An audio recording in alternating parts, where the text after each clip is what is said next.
Hello বন্ধুরা, আসসালামু আলাইকুম। তোমরা সবাই কেমন আছো? আশা করি ভালো আছো। আমিও ভালো আছি। আজকে আমি চিংড়ি মাছ রান্না করব। চিংড়ি মাছগুলো আমি ধুয়ে কেটে বেছে পরিষ্কার করে নিয়েছি। এখন হলুদ লবণ মাখিয়ে নিব।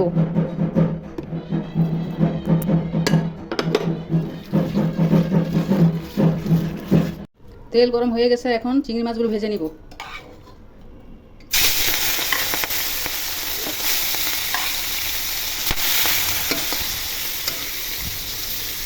চিংড়ি মাছ ভাজা ওই তেলের মধ্যে বেরেস্তা ভেজে নিব।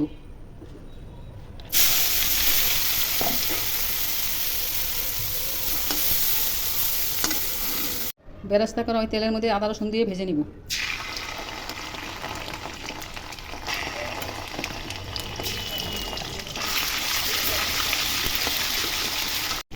আদা রসুন ভাজা হয়ে গেছে তেলের মধ্যে, এখন পেঁয়াজ বাটা দিয়ে দিব। পেঁয়াজ বাটা ভেজে নিব তেলের মধ্যে, ভালো মতো ভেজে নিব। তারপরে মশলা দিব।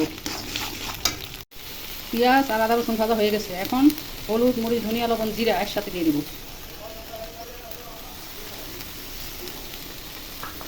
পানি দিয়ে কষে নিব।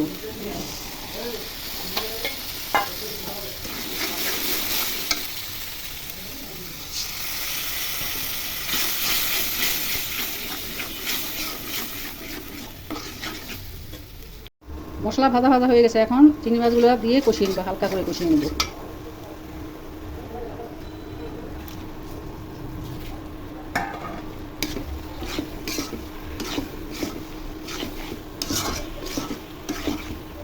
কষা হয়ে গেছে, এখন পরিমাণ মতো পানি দিয়ে দেবো।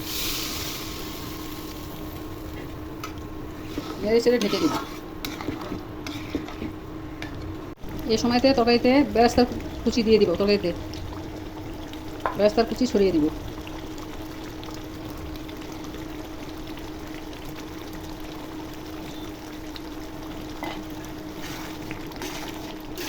নেড়ে চেড়ে দিব।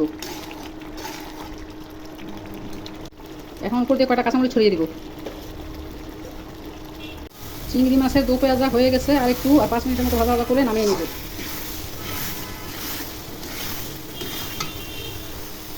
চিংড়ি মাছের দো পেঁয়াজা হয়ে গেছে। রান্নাটা ভালো লাগলে ইউটিউব চ্যানেলটা সাবস্ক্রাইব করো আর ফেসবুক পেজটা ফলো করো। খোদা হাফেজ, বাই বাই। নতুন কোনো রান্নার রেসিপি নিয়ে আবার আসবো।